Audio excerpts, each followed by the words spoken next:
Hi everyone, welcome back to my channel. I hope you all are doing good. तो ये है हमारा part number 2 जिसमें हम गैमीटोजेनेसिस स्टार्ट करने वाले हैं। गैमीटोजेनेसिस में आपके दो पार्ट्स आते हैं, स्पर्मेटोजेनेसिस एंड oogenesis। ठीक है, बेसिकली ये चैप्टर आज मैं आपका पूरा खत्म कर देने वाली हूँ। पार्ट नंबर 1 में मैंने आधा पढ़ाया था और आधा चैप्टर हम आज पढ़ेंगे। ठीक है, चलो। तो गैमीटोजेनेसिस यानी कि गैमीट्स का फॉर्मेशन होना। ठीक है, इसको अगर हम दो पार्ट्स में ब्रेक डाउन करें तो गैमीटोजेनेसिस का मतलब होता है फॉर्मेशन ऑफ गैमीट्स। गैमीट्स क्या क्या है? गैमीट्स स्पर्म मेल गैमीट होता है और एग फीमेल गैमीट है। ठीक है, ये मेल गैमीट है और ये फीमेल गैमीट है। तो जब मेल गैमीट का फॉर्मेशन होता है यानी स्पर्म का फॉर्मेशन होता है तो उसे हम स्पर्मेटोजेनेसिस बोलते हैं। स्पर्मेटोजेनेसिस बोलते हैं। एग के फॉर्मेशन को हम क्या बोलते हैं? oogenesis बोलते हैं। oogenesis। ठीक है, सो स्पर्मेटोजेनेसिस का मतलब है formation of sperm from the germ cell. Germ cell से स्पर्म का फॉर्मेशन होना इन दी कहाँ पर? टेस्टिस। उसे हम स्पर्मेटोजेनेसिस बोलते हैं। अब होता क्या है? स्पर्मेटोगोनिया प्रेजेंट होते हैं in the lining of seminiferous tubule. Seminiferous tubules कहाँ पे है? यहाँ पे, ये इसके अंदर सेमिनिफेरस ट्यूब्यूल्स प्रेजेंट है कॉइल्ड फॉर्म में। इन सेमिनिफेरस ट्यूब्यूल्स के अंदर क्या है? स्पर्मेटोगोनिया प्रेजेंट होते हैं। ठीक है, जो माइटोटिक डिवीजन करेंगे और अपना नंबर बढ़ाएंगे तो ईच स्पर्मेटोगोनिया, हर एक स्पर्मेटोगोनिया डिप्लॉयड होता है, 2n है। ठीक है, जैसे 46 क्रोमोसोम प्रेजेंट होते हैं। Innermost layer of spermatogonial becomes larger and becomes primary spermatocyte. यही बना लेता है क्या? प्राइमरी स्पर्मेटोसाइट बना लेता है। ठीक है, प्राइमरी स्पर्मेटोसाइट में फिर से मियोसिस 1 होगा और 2 इक्वल हैप्लॉइड सेकेंडरी स्पर्मेटोसाइट्स बन जाएंगे। अभी भी आराम से सुनो, फिर से एक बारी मैं बताऊंगी। ठीक है, बहुत क्लियर तरीकों से। तो ये जो आपका प्राइमरी सेकेंडरी स्पर्मेटोसाइट बनता है ये हैप्लॉइड है यानी एन होता है, क्योंकि at the end sperm singular है यानी हैप्लॉइड फॉर्मेशन में है। और ऐसे ही एग भी सिंगल हैप्लॉइड होता है, तो जब दो हैप्लॉइड मिलते हैं तो वो डिप्लॉइड का फॉर्मेशन कर लेते हैं। Is that clear? ठीक है, तो सेकेंडरी स्पर्मेटोसाइट में मियोसिस 2 होगा और फॉर्म्स 2 इक्वल हैप्लॉइड स्पर्मेटिड। ये 2 इक्वल हैप्लॉइड स्पर्मेटिड का फॉर्मेशन कर लेगा। Each primary spermatocyte produce 4 spermatid. हर एक प्राइमरी स्पर्मेटोसाइट 4 स्पर्मेटिड बनाता है। स्पर्मेटिड स्पर्मेटोजोआ बनाएंगे यानी स्पर्म बनाएंगे और ये कंप्लीट प्रोसेस स्पर्मियोजेनेसिस कहलाती। क्या कहलाती है? स्पर्मियोजेनेसिस। ठीक है, जो स्पर्म होता है ना वो सर्टोली सेल के अंदर अपना हेड से एम्बेडेड होता है इस तरीके से।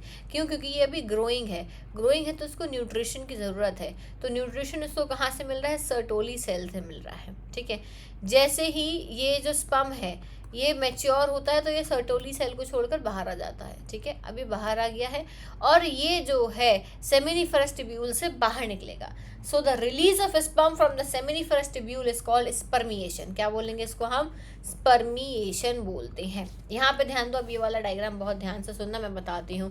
देखो यहाँ पे आपका ये प्रेजेंट है एट मैच्योर एट प्यूबर्टी। ठीक है, क्रोमोसोम नंबर यहाँ पे 46 है और ये प्यूबर्टी के टाइम पर प्रेजेंट होता है विच इज स्पर्मेटोगोनिया। ये आपका स्पर्मेटोगोनिया है, स्पर्मेटोगोनिया। ठीक है,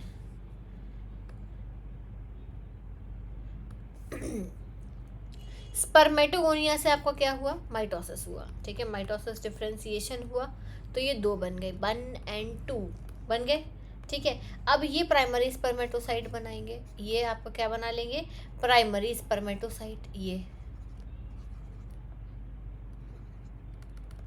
ठीक है, प्राइमरी स्पर्मेटोसाइट बन गया। अब यही प्राइमरी स्पर्मेटोसाइट में फर्स्ट मियोटिक डिवीजन होगा, 3 डिजेनरेट हो जाएंगे, सिर्फ एक ही आगे बढ़ेगा। ठीक है, तो ये आपका क्या बन गया? यहाँ पे फर्स्ट मियोटिक डिवीजन हुआ और यहाँ पे सेकेंडरी स्पर्मेटोसाइट बन गया। ठीक है, यहाँ पे क्या बन गया बच्चों? सेकेंडरी स्पर्मेटोसाइट का फॉर्मेशन हो गया, सेकेंडरी। ठीक है, ये प्राइमरी। ठीक, अब इसके बाद में ये फिर से डिवाइड करेंगे, डिवाइड एंड डिवाइड। और सेकेंड मियोटिक डिवीजन में यहाँ पे फर्स्ट मियोटिक डिवीजन हुआ, यहाँ पे सेकेंड मियोटिक डिवीजन हुआ, फिर उसके बाद में ये 4 स्पर्मेटिड बना लेंगे। क्या बना लेंगे? ये स्पर्माटिड, स्पर्माटिड्स। अब यही स्पर्माटिड्स आगे जाके क्या बनाएंगे बच्चों? Spermatozoa, spermatozoa. और यही आपका स्पर्मेटोजोआ जो होता है, दिस इज द स्पर्म, जो कि सेमिनिफरस ट्यूब्यूल से रिलीज हो जाएगा, और उस रिलीज की प्रोसेस को हम क्या बोलते हैं, स्पर्मिएशन। ठीक है, release of spermatozoa from seminiferous tubule is called spermiation, and the process of transformation of spermatozoa is known as spermiogenesis। ठीक है, क्लियर है? Okay, next. अब इसमें हार्मोन्स भी आते हैं, कुछ हार्मोन्स बहुत इंपॉर्टेंट रोल प्ले करते हैं, जिसमें सबसे पहला आता है GnRH, गोनाडोट्रोपिन रिलीजिंग हार्मोन। क्या है बच्चों ये GnRH? तो गोनाडोट्रोपिन रिलीजिंग हार्मोन होता है। तो यहाँ पे ये कर क्या रहा है, this process is initiated at puberty due to secretion. देखो जो प्रोसेस है स्पर्मेटोजेनेसिस की, वो इनिशिएट कर रहा है गोनाडोट्रोपिन रिलीजिंग हार्मोन। तो हाइपोथैलेमस से रिलीज होता है। GnRH कहाँ से रिलीज हो रहा है? हाइपोथैलेमस से रिलीज होता है and stimulate anterior pituitary to secrete 2 gonadotropin. अब 2 गोनाडोट्रोपिन ये रिलीज करता है। GnRH जो है, मैं यहाँ पे एक बार अच्छे से बना देती हूँ, देखो, इरेज ऑल। हाँ, अब देखो जो GnRH हार्मोन है, ठीक है, GnRH कहाँ से रिलीज हो रहा है? हाइपोथैलेमस से। GnRH रिलीज हो रहा है हाइपोथैलेमस से, ठीक है, हाइपोथैलेमस से ये रिलीज होता है। ठीक, क्लियर? अब ये GnRH रिलीज हुआ, फिर क्या होगा यहाँ पे एंटीरियर पिट्यूटरी से ये 2 हार्मोन को रिलीज करने के लिए क्या करेगा? इनिशिएट करवाएगा कि भाइयों मैं आ चुका हूँ, ठीक है, आ जाओ। वैसा होता ना, लड़के क्या करते हैं कि एक को घर में बोला बेटा धनिया ले आओ, तो वो एक निकला घर से बाहर, 2 दोस्तों को उठा लिया। यही GnRH है, ये अपने घर हाइपोथैलेमस से निकल कर आया, ठीक है, और एंटीरियर पिट्यूटरी यानी दोस्त के घर गया और इन दोनों को भी निकाल लिया कि भाई आ जाओ अर्जेंट काम है, ठीक है। तो LH यानी ल्यूटेनाइजिंग हार्मोन और FSH यानी फॉलिकुलर स्टिमुलेटिंग हार्मोन, ये दोनों भी रिलीज हो गए, ठीक है, ये दोनों भी रिलीज हो गए। तो LH क्या कर रहा था? LH act on Leydig cell and stimulates synthesis of androgen. अब LH ने क्या किया? LH जो है वो किस पे एक्ट कर रहा है बच्चों? LH act on Leydig cells, ठीक है, लेडिक सेल्स पे ये आएगा और किसको स्टिमुलेट करेगा? Stimulate synthesis of androgen. ये बोलेगा कि बहन एंड्रोजन बना दो, ठीक है, तो एंड्रोजन बना देगा। Androgen is basically the male hormone testosterone, ठीक है, टेस्टोस्टेरोन, ठीक है। अब ये क्या कर रहा है? FSH जो है ये सर्टोली सेल्स पे एक्ट करेगा, सर्टोली सेल्स, ठीक है, ये सर्टोली सेल्स पे एक्ट करेगा। सर्टोली सेल्स 2 काम करते हैं। सर्टोली सेल्स का 2 काम है। क्या काम कर रहे हैं सर्टोली सेल्स? इधर लिख देती हूँ मैं। सर्टोली सेल्स पहली चीज तो स्टिमुलेट स्पर्मेटोजेनेसिस, ये स्पर्मेटोजेनेसिस को स्टिमुलेट कर रहा है। दूसरा काम कर रहा है इनहिबिट भी करता है, ठीक है, इनहिबिट भी करेगा। तो ये 2 काम ये कर रहा है। टेस्टोस्टेरोन क्या कर रहा है? टेस्टोस्टेरोन रिप्रोडक्टिव ट्रैक्ट और अदर ऑर्गन्स पे काम करेगा, ठीक है। तो यहाँ लिखा एंड्रोजन स्टिमुलेट्स स्पर्मेटोजेनेसिस, यानी टेस्टोस्टेरोन स्टिमुलेट्स, देखो, एंड्रोजन स्टिमुलेट्स स्पर्मेटोजेनेसिस, ठीक है, और FSH act on Sertoli cell, FSH Sertoli cells पे एक्ट करेगा और ये भी स्पर्मेटोजेनेसिस को इनिशिएट कर रहा है इन अदर वेज, ठीक है, दोनों चीज़ों में ये काम कर रहा है। यानी LH और FSH दोनों ही स्पर्मेटोजेनेसिस में रोल प्ले करते हैं, ठीक है, क्लियर हो गया? इतना समझ में आ गया? नेक्स्ट, अब स्पर्म पर आ जाओ। स्पर्म का डायग्राम बना है, ये है sperm, this is the sperm. 3 parts में डिवाइडेड होता है, head, middle piece and tail, ठीक है, हेड, मिडिल पीस और टेल, 3 पार्ट्स में स्पर्म इज डिवाइडेड। अब सुनो, whole body of the sperm is surrounded by plasma membrane, पूरी बॉडी पे प्लाज्मा मेम्ब्रेन प्रेजेंट है, ठीक। अब above the nucleus a cap like structure is present, जैसे हम एक्रोजोम बोलते हैं, ये बेटा एक्रोजोम है, कैप टोपी इसकी, ठीक है। एक्रोजोमल रिएक्शन करता है, कंपैटिबिलिटी रिएक्शन होगी, ये जाके जो वंग की आउटर लेयर है वहाँ पे केमिकल सेक्रीशंस करेगा, लेयर को ब्रेक डाउन करेगा और अंदर एंटर करवाएगा। ये काम होता है, यहाँ पे एक्रोसोमल रिएक्शन होता है। इसके बाद में बोल रहे हैं acrosome contains enzyme which help in fertilization of ovum, same बात जो मैंने अभी बताई। मिडिल पीस को हम माइटोकॉन्ड्रिया, मिडिल पीस में माइटोकॉन्ड्रिया प्रेजेंट होते हैं। माइटोकॉन्ड्रिया का काम होता है एटीपी प्रोड्यूस करना, एटीपी यानी एनर्जी प्रोड्यूस करना। एनर्जी का काम किस लिए है? स्पर्म को मूव करके, तैर के, वो देखिए 3 इडियट्स है ना, ये रेस है, तुमको जो है पैदा होने के लिए भी पहले रेस पार करके जाना है। तो सिमिलरली माइटोकॉन्ड्रिया एनर्जी प्रोवाइड कर रहा है उस रेस को पार करने के लिए, ठीक है। So for the motility of the sperm it provides energy, ठीक है। फिर human male ejaculate 200 to 300 million sperms during coitus. एक human male 200 to 300 million sperm एक कोइटस में रिलीज करता है, ठीक है। और सेमिनल प्लाज्मा के फॉर्म में, सेमिनल प्लाज्मा, ठीक है, तो वो कंप्लीट सीमेन बनाते हैं। तो 60% मस्ट हैव नेचुरल शेप, ध्यान रखना कि इतने में से 60% में नॉर्मल शेप साइज होता है, 40% जो है वो विग्रस मोटिलिटी दिखा सकते हैं। On the other way fluids from seminal vesicles and prostate gland, seminal vesicles और प्रोस्टेट ग्लैंड से फ्लूइड्स ऐड होते जाते हैं, कलेक्टिवली वो सीमेन बना लेते हैं, जिसे हम सेमिनल फ्लूइड भी बोलते हैं। Seminal plasma along with the sperm, उसे हम सीमेन बोलेंगे। क्लियर है? So the function of male accessory duct and glands are maintained by the testicular hormone androgen, androgen ये सब मेंटेन करके रखता है।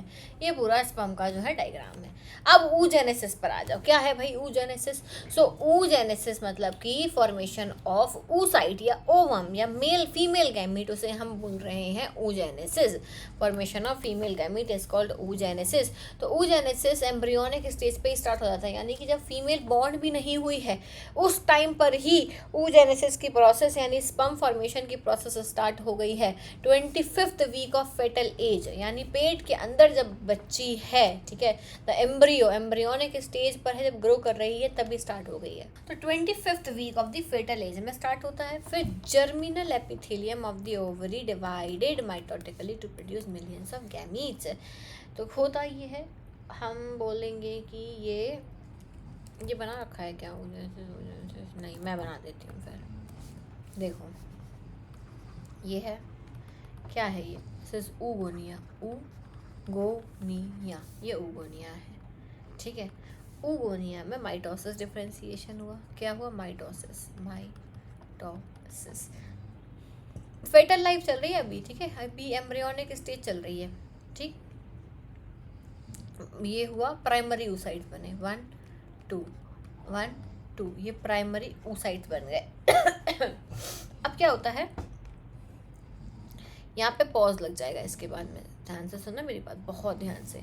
ये होने के बाद यहाँ पे अब पॉज लग गया, पॉज रोक दो, ठीक है। ये एक बना और ये यहाँ पे ये बन के रह गया, ठीक है, पॉज लग गया। अब ये यहाँ पे पॉज लग गया है, यानी कि अब क्या होगा? बर्थ होगी और पूरा चाइल्डहुड पीरियड चलेगा, तब ये वापस एक्टिवेट होगा। कब होगा ये एक्टिवेट? अब यहाँ पे तो ये पॉज लग गया, ये बन के यहाँ रुक गया इतना।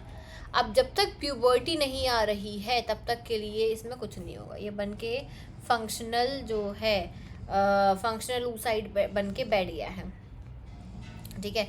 जैसे ही प्यूबर्टी हिट करती है, एक बच्ची जब प्यूबर्टी हिट करती है तो प्यूबर्टी के बाद में वापस से डिवीजन होता है, और डिवीजन होने से एक बन गया आपका फर्स्ट पोलर बॉडी, ये second polar body. This is first polar body and this is second polar body, ठीक है। सेकंड पोलर बॉडी में क्या होगा? फिर से डिवीजन होगा, ये तो डिजनरेट हो जाएगी, इसमें फिर से डिवीजन होगा। तो ये सेकंड पोलर बॉडी और ओवम दो चीज़ें बनाएगा, सेकंड पोलर बॉडी और ये ओवम बना लिया, ठीक है। समझ में आ गई बात? तो ये ऐसे चलता है आपका, ये पूरा एडल्ट रिप्रोडक्टिव पार्ट चल रहा है एडल्ट स्टेज पे, और ये जो है फेटल स्टेज पे, ठीक है। ये दो ऐसे पार्ट्स में ये चलता रहता है। Is that clear? समझ में आ गया कि एक फीमेल के अंदर कैसे हो रहा है, चीज़ें कैसे चल रही हैं। तो ये था multiplication phase, this was the multiplication phase. अब मल्टीप्लिकेशन फेज के बाद में एक जो फेज आता है वो होता है ग्रोथ फेज। फिर आगे आपका ग्रोथ फेज। अब ग्रोथ फेज में क्या होगा, ग्रोथ फेज में जो प्राइमरी oocyte है उसके ऊपर ग्रेन्युलोसा सेल्स की लेयर बन जाएगी। क्या होगा, ग्रेन्युलोसा सेल्स की लेयर बन जाएगी और वो प्राइमरी फॉलिकल बना लेगा। जैसे ये oocyte है, क्या होगा अब इसके ऊपर ग्रेन्युलोसा सेल्स की ऐसे ऐसे ऐसे ऐसे ऐसे ऐसे ऐसे करके पूरे में लेयर बन जाएगी और ये क्या बना लेगा, प्राइमरी फॉलिकल। प्राइमरी फॉलिकल बन गया। ठीक है, बन गया प्राइमरी फॉलिकल। अब ध्यान से सुनना, अब ऐसा एक नहीं बना, ऐसे बहुत सारे प्राइमरी फॉलिकल्स बन गए। ठीक है, बहुत सारे प्राइमरी फॉलिकल्स बन जाते हैं। तो at puberty only 60,000 to 80,000 primary oocytes are left in each ovary. Puberty आती है जब, तो उस टाइम तक केवल 60,000 से 80,000 प्राइमरी oocyte ही बचते हैं हर ओवरी में। ठीक है, फिर क्या होता है, प्यूबर्टी के बाद में मैंने बताया कि लेयर्स ऑफ ग्रेन्युलोसा सेल्स बन गए और लेयर्स बनते हैं, धीरे धीरे और लेयर बनेंगे तो वो सेकेंडरी फॉलिकल बना लेगा, फिर टर्शरी फॉलिकल बना लेगा। फिर क्या होगा, टर्शरी फॉलिकल बनने के बाद में ना एक कैविटी का फॉर्मेशन हो जाएगा। यानी ये तो आपका ये हो गया, इसके ऊपर ग्रेन्युलोसा सेल्स हो गए। ठीक है, granulosa cells primary secondary tertiary ये बन गया। फिर क्या होगा कि ये और बड़ा होता जाएगा साइज में और एक कैविटी का फॉर्मेशन कर लेगा। ये की कैविटी बन गई। इस कैविटी को हम बोलते हैं एंट्रम। अब theca layers organize into an inner theca interna and outer theca externa. Interna और एक्सटर्ना दो लेयर्स में ये डिवाइड हो जाता है। तो जब प्राइमरी फॉलिकल की ग्रोथ हो रही होती है into tertiary follicle during the puberty, the primary oocyte restarts its first meiotic division। Primary oocyte में फर्स्ट meiotic डिवीजन होगा और वो जो है डिवाइड करता जाएगा, complete it with in tertiary follicle resulting into 2 haploid cells. ये 2 अनइक्वल हैप्लॉइड सेल्स का फॉर्मेशन कर लेता है। लार्ज को बोलते हैं हम सेकेंडरी oocyte और टाइनी वाले को फर्स्ट पोलर बॉडी। वो जो मैंने आपको बना के बताया था वो बता रही हूँ मैं। सेकेंडरी oocyte और फर्स्ट पोलर बॉडी का फॉर्मेशन हो रहा है। सेकेंडरी oocyte में बल्क न्यूट्रिएंट होते हैं, rich in cytoplasm of the primary oocyte। Tertiary follicle जो होता है वो ग्राफियन फॉलिकल का फॉर्मेशन करेगा। किसका फॉर्मेशन कर लेगा, वो ग्राफियन फॉलिकल का फॉर्मेशन कर लेता है। ठीक है, अब ये जो फॉलिकल है ना, इसकी आउटर मेम्ब्रेन होती है, आउटर लेयर, जिसे हम बोलते हैं जोना पेल्यूसिडा। ठीक है, अब क्या होगा, secondary oocyte undergo second meiotic division continued up to metaphase 2 and get suspended until the sperm enter. जब तक स्पर्म नहीं आ रहा तब तक इसमें meiotic डिवीजन चलता रहेगा। तब तक Graafian follicle releases secondary oocyte। ये सेकेंडरी oocyte को रिलीज कर देगा ओवरी से, जैसे हम बोलेंगे ओव्यूलेशन, जो कि 14th day of the menstrual cycle में होता है, 14th डे में। ठीक है, अगर स्पर्म एंटर कर जाता है, ठीक है, अगर स्पर्म एंटर कर जाता तो फर्टिलाइजेशन होगा और नहीं करता है अगर एंटर, तो क्या होगा, मेंस्ट्रुअल साइकिल वापस स्टार्ट हो जाएगी। ठीक है, फर्टिलाइजेशन हो गया अगर, तो हम क्या पढ़ेंगे, फर्टिलाइजेशन, इम्प्लांटेशन, क्लीवेज, ये आगे की प्रोसेस पढ़ेंगे। अभी पहले ये पढ़ रहे हैं कि फर्टिलाइजेशन नहीं हुआ तो फिर इसका क्या होगा। फर्टिलाइजेशन नहीं हुआ, if the fertilization does not occurs, तो यहाँ पे मेंस्ट्रुअल साइकिल रिपीट हो जाएगी। ठीक है, मेंस्ट्रुअल साइकिल यानी कि जो है एंडोमेट्रियल लाइनिंग रप्चर हो जाएगी, जो ओवम वेट कर रहा था वो भी एंडोमेट्रियम लाइनिंग के साथ में बॉडी से बाहर हो जाएगा। ठीक है, ओके। अब मेंस्ट्रुअल साइकिल है क्या, बेसिकली द रिदमिक चेंजेस। ठीक है, the rhythmic changes that occurs in the reproductive organ of female. ठीक है, फीमेल प्राइमेट्स में जो होता है, प्राइमेट्स कोई पूछ सकते हैं, monkey, apes, human beings, all are primates, तो उनमें जो साइक्लिक इवेंट्स हो रहे हैं उनको हम बोलते हैं रिप्रोडक्टिव साइकिल। तो फर्स्ट फेज होता है मेनार्क। ठीक है, यानी ये फर्स्ट फेज बोल रही हूँ, फर्स्ट मेंस्ट्रुएशन जब स्टार्ट होता है एट प्यूबर्टी, करीब 11, 12, 13 साल की जो लड़कियाँ होती हैं, बच्चियाँ होती हैं, उनमें ये आपको देखने को मिलता है। तो menarche is the first menstrual, जब फर्स्ट मेंस्ट्रुएशन बिगिन होता है उसे बोलते हैं। ठीक है, and menopause is the ending, जब खत्म होता है 50-55 की एज में। ठीक है, चलो, तो मेंस्ट्रुअल साइकिल रिपीट होती है at an average 28 to 29th day. ठीक है, 28 से 29 दिन की साइकिल होती है। ओवम रिलीज होता है 14th डे पे। ठीक, अब ये है पूरा का पूरा यहाँ पे चेंजेस लिखे हैं। डे 1 से डे 5 तक यहाँ पे मेंस्ट्रुअल फेज चल रहा है, जहाँ पे क्या हो रहा है, progesterone levels quickly withdraws, progesterone का लेवल डिक्रीज हो जाता है, which triggers uterine lining to shed, जो कि ये बोलता है कि भाई अब जो टाइम है स्पर्म नहीं आ रहा है तो यूट्राइन लाइन अब शेड हो सकती है, तो वो शेड करने को बोलता है, ठीक है, और पीरियड स्टार्ट हो जाता है।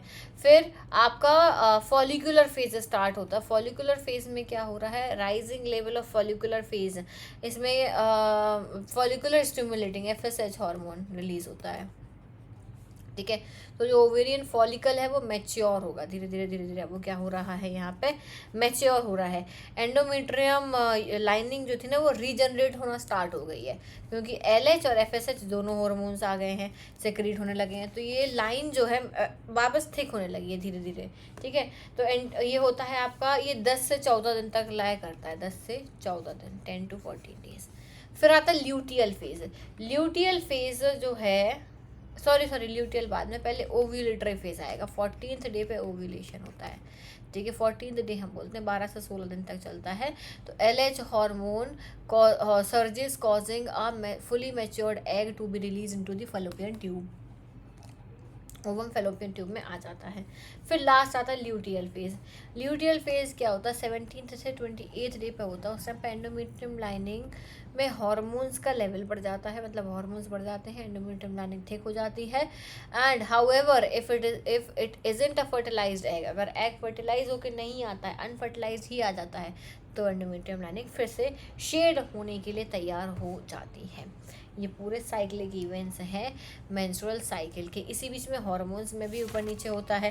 हार्मोन्स में क्या हो रहा है कि जब आपका मेंस्ट्रुएशन चल रहा है, ठीक है, मेंस्ट्रुअल फ्लो चल रहा है, उस टाइम पे प्रोजेस्टेरोन ईस्ट्रोजन दोनों ही इक्वल लेवल पे है, दोनों ही क्या है, इक्वल लेवल पे चल रहे होते हैं। फिर उसके बाद में जैसे जैसे आपका फेज बढ़ता है, ठीक है, मेंस्ट्रुअल फेज, फिर प्रोलिफरेटिव फेज। प्रोलिफरेटिव फेज में वापस एंडोमेट्रियम लाइनिंग बनने लगती है। अब प्रोलिफरेटिव फेज में वापस बनने लगी, एस्ट्रोजन और प्रोजेस्टेरोन दोनों का हार्मोन बढ़ने लगा, लेवल इंक्रीज होने लगा, LH और FSH का भी सेम। और 14th डे पे जैसे ही पहुंचते हैं, ये 14th डे पे यहाँ पे क्या होगा, LH FSH ये पीक पर होंगे, ऑन पीक, एकदम पीक पर होंगे ये। और वो क्या बोलते हैं, ईस्ट्रोजन भी पीक पर होगा। प्रोजेस्टेरोन का लेवल लेकिन घट जाता है, प्रोजेस्टेरोन का लेवल धीरे धीरे धीरे धीरे नीचे आ जाता है, ठीक है। और फिर उसके बाद में यहाँ पे आपका जो ईस्ट्रोजन है, ईस्ट्रोजन आगे जाके सेक्रेटरी फेज में ये तो नीचे हो जाता है, ठीक है। लेकिन जो प्रोजेस्टेरोन है ये इस टाइम पे हाई होगा। प्रोजेस्टेरोन क्या होगा, ल्यूटियल फेज पे हाई होगा, यानी सेक्रेटरी फेज पे हाई हो जाएगा। चलो दैट इज इट। अब हमारा फर्टिलाइजेशन हो जाता है। फर्टिलाइजेशन कैसे होगा, ड्यूरिंग कॉपुलेशन यानी कोइटस के दौरान सीमन इज रिलीज, ठीक है। सीमन रिलीज हुआ by the पीनस into the vagina, this is called insemination. इसको हम क्या बोल रहे हैं बच्चों, इंसेमिनेशन बोल रहे हैं। तो मोटाइल स्पर्म जो है वो सर्विक्स के थ्रू यूटरस, और यूटरस के थ्रू जो स्टमक एम्पुलर जंक्शन है वहाँ पे जाएगा। ओवम रिलीज ऑलरेडी हो चुका है, ओवम भी एम्पुलरी स्टमक जंक्शन पर आ जाता है, जहाँ पर फर्टिलाइजेशन होगा। Fertilization takes place in both the sperm and ovum. Fertilization हुआ स्पर्म और ओवम में, यहाँ पे जो जंक्शन होता है इधर पे फर्टिलाइजेशन होता है, ठीक है। तो acrosome of the sperm, sperm के सर पे हमने देखा था कि एक्रोसोम प्रेजेंट है, ये ओवम है जिसके ऊपर लेयर है। तो अब एक्रोसोम जो हेड पे प्रेजेंट था ये क्या करेगा, एंजाइम रिलीज करेगा। एंजाइम रिलीज करेगा तो ये लेयर हट जाएगी, ये लेयर हट जाएगी क्योंकि इसको अंदर जाना है, ओवम के अंदर जाना है, तो उसको लेयर को हटाना पड़ेगा, ठीक है। तो once the sperm comes in contact with zona pellucida of the ovum induces the change of in the membrane, ठीक है। ये मेम्ब्रेन है, मेम्ब्रेन में चेंजेस दिखने लगेंगे, ठीक है। तो ये क्या करेगा, आप खुद एंटर कर जाएगा और अंदर जाती गेट लगा देगा, ठीक है, क्लोज कर देगा, एंट्री ब्लॉक कर देगा एडिशनल स्पर्म्स की। So it ensures monospermy and prevents polyspermy. ये मेक श्योर करता है कि भैया एक ही स्पर्म आए, उसके अलावा नहीं आए। सो मोनोस्पर्मी में विश्वास रखता है, पॉलीस्पर्मी में नहीं रखता है। तो सिर्फ एक ही स्पर्म जो रेस जीत कर आएगा, जो एंजाइमेटिक रिएक्शन कर पाएगा, जोना पेलुसिडा को ब्रेक करके ओवम में एंटर करेगा, जंग में वही जीतेगा. Is that clear? So entry of sperm into the ovum induces the ovum to complete its second meiotic division of secondary oocyte. Meiosis 2 होगा, unequal cytokinesis resulting in production of one large ovum and small secondary polar body.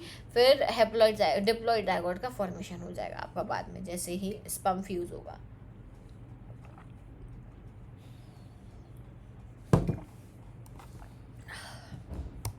चलो अब cleavage समझो. Cleavage का क्या मतलब होता है? जब जाइगोट माइटोटिकली डिवाइड करता है, जाइगोट माइटोटिकली डिवाइड कर रहा है, उसे हम क्लीवेज बोलते हैं. ठीक है, तो 2 4 ऐसे बनता जाएगा. डायग्राम नहीं है इसमें.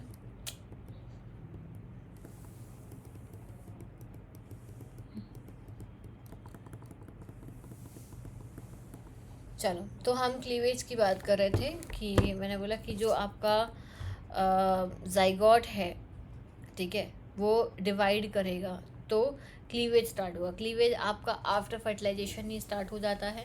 Daughter cell produce during cleavage are called blastomere. क्या बन गया? ब्लास्टोमियर का फॉर्मेशन हो गया. ठीक है, a product of the cleavage is called morula. क्या बोलेंगे हम उसको? मोर्यूला बोलेंगे. ऐसा बनेगा ये मोर्यूला. ठीक है, मोर्यूला विच इज 8 to 16 सेल्ड. ठीक है, फिर मोर्यूला डिवाइड करेगा. मोर्यूला डिवाइड करेगा तो क्या बना लेगा? ऐसे बनते हैं. फिर ये 1, फिर 2, फिर 1 और 1 2. ठीक है, ऐसे करके ये आपका ये ब्लास्टोमियर बनाया. बेसिकली इसने क्या किया? ये ब्लास्टोमियर. ठीक है, समझ के बाद ऐसे ये डिवाइड हुआ. So the blastomere is the blastocyst arranged into an outer layer called trophoblast. Outer layer trophoblast है, और इनर सेल्स ऑफ मास को हम बोलते हैं इनर सेल मास. सीधी बात, आउटर सेल आउटर है, इनर वालों को आउटर सेल ट्रोपोब्लास्ट है, और इनर को हमने इनर सेल मास बोलता है. तो ट्रोपोब्लास्ट जो होता है, यानी जो आउटर लेयर है, वही एंडोमेट्रियम लाइनिंग से जाके अटैच होती है. ठीक है, एंडोमेट्रियम से जाके अटैच होगी and helps in the development of placenta. Placenta की डेवलपमेंट है. प्लासेंटा क्या है? जो मदर को और जाइगोट को कनेक्ट करता है. ठीक है, और फिर ये जो आपका है, ये यानी कि ओवम जो है, ब्लास्टोसिस्ट जो है, ये जाके एंडोमेट्रियम लाइनिंग पर अटैच हो जाएगा. एंडोमेट्रियम लाइनिंग पर. ठीक है, और वहीं पे जाके ग्रो करेगा. तो ये अटैच होने को, एम्बेडेड होने को हम बोलते हैं इम्प्लांटेशन. फिर आ जाओ प्रेगनेंसी पे. प्रेगनेंसी में क्या होता है? इम्प्लांटेशन के बाद में फिंगर लाइक प्रोजेक्शन अपीयर होते हैं ऑन दी ट्रोपोप्लास्ट, जिसको हम क्रॉनिक विलाय बोलेंगे. क्रॉनिक विलाय बोलते हैं. Chronic villi is surrounded by uterine tissue instead of maternal blood. Uterine tissue से embedded होते हैं, ये surrounded होते हैं. तो ये temporarily association between fetal tissue and maternal tissue is called placenta. जो connection है ना, उसको हमने placenta बोला. फंक्शंस क्या है प्लासेंटा के? प्लासेंटा मम्मी है. ठीक है, तो embryon contain the placenta of umbilical cord which transport substances from to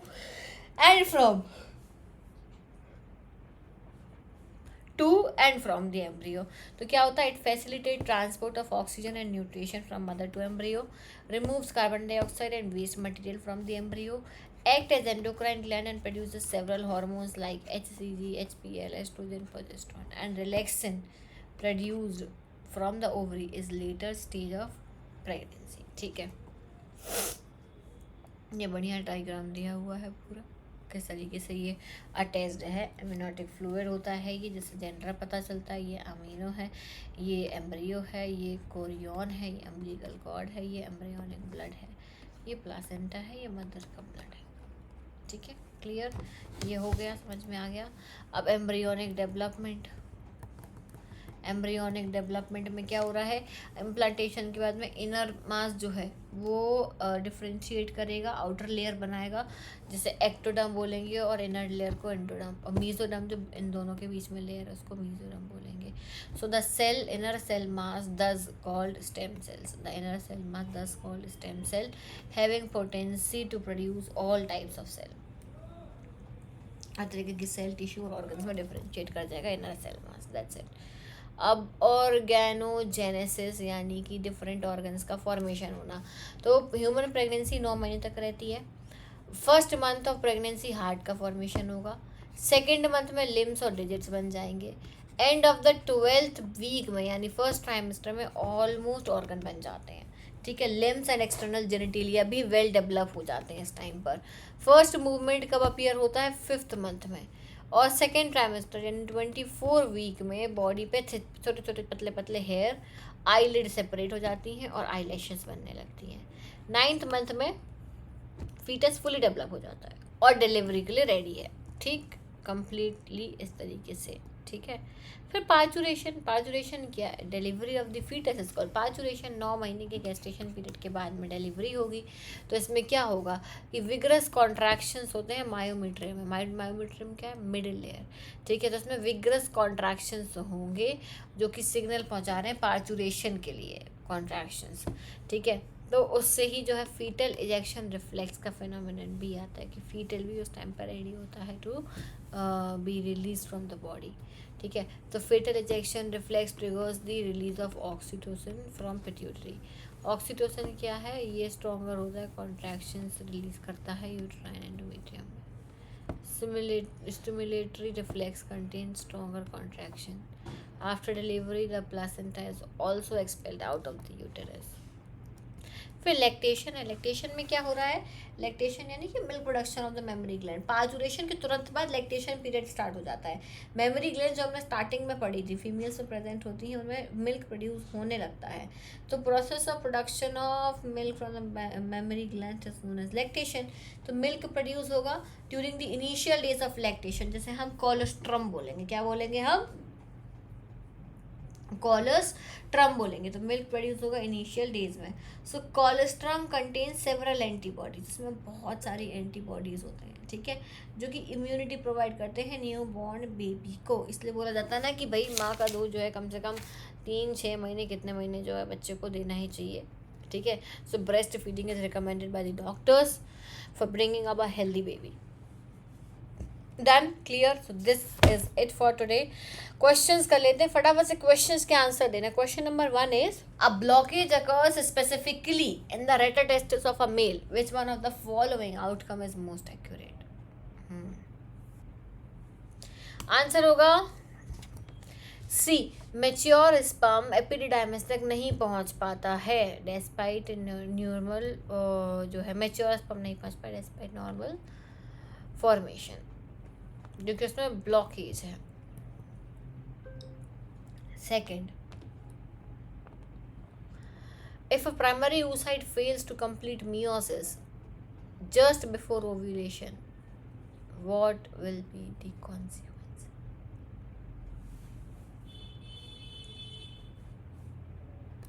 Okay, इसमें का polar body formation will be absent and ovum remains diploid. Third, which of the following correctly matches the role of hormone in gametogenesis? इन सब questions के answer comment में देकर जाओगे तुम लोग। कहाँ देकर जाओगे? कमेंट सेक्शन में मुझे इन सभी के जवाब चाहिए, ठीक, गुड। तो इसका आंसर है option number C, FSH stimulates Sertoli cells and follicular development in ovaries. Next. If fertilization does not occur, अगर नहीं होता है in the ampullary region of the duct, what most likely to happen to the secondary oocyte? कुछ नहीं, वो degenerate हो जाएगा reproductive tract में, simple. Next, why are polar bodies formed during oogenesis? क्यों बनती है? देखो, पोलर बॉडी का फॉर्मेशन इसलिए होता है क्योंकि हमें हेप्लॉइड स्टेट मेंटेन करनी है। क्या करनी है? हेप्लॉइड स्टेट मेंटेन करनी है, इसलिए। दैट इज इट, ख़त्म। तो बच्चों, मार्गदर्शन प्रोग्राम के बारे में मैंने आपको पहले भी बताया है। CUET UG का अगर आप एग्ज़ाम दे रहे हो तो मार्गदर्शन प्रोग्राम में ज़रूर एनरोल कर लेना। इसमें मैं आपको बहुत सारी चीज़ें प्रोवाइड कर रही हूँ, mock test, study material, PYQs, PPT, सब कुछ, एवरीथिंग। आपके एग्ज़ाम के बाद भी आपको पूरा जो है एक्सपर्ट एडमिशन गाइडेंस मिलेगा, जहाँ पर मैं खुद आपके ग्रुप सेशंस लूँगी डायरेक्टली 1-on-1, और वहाँ पर आपको जो है आपके डाउट्स, प्रॉब्लम्स, इश्यूज सब शेयर करोगे आप लोग, मैं उसका सोल्यूशन दूंगी। और भी बहुत सारे पर्क्स हैं, तो इसमें एनरोल करना मत भूलना। So that is it for today. Thank you so much everyone for watching this video. I'll see you soon in the next video. Till then, take care. Bye bye.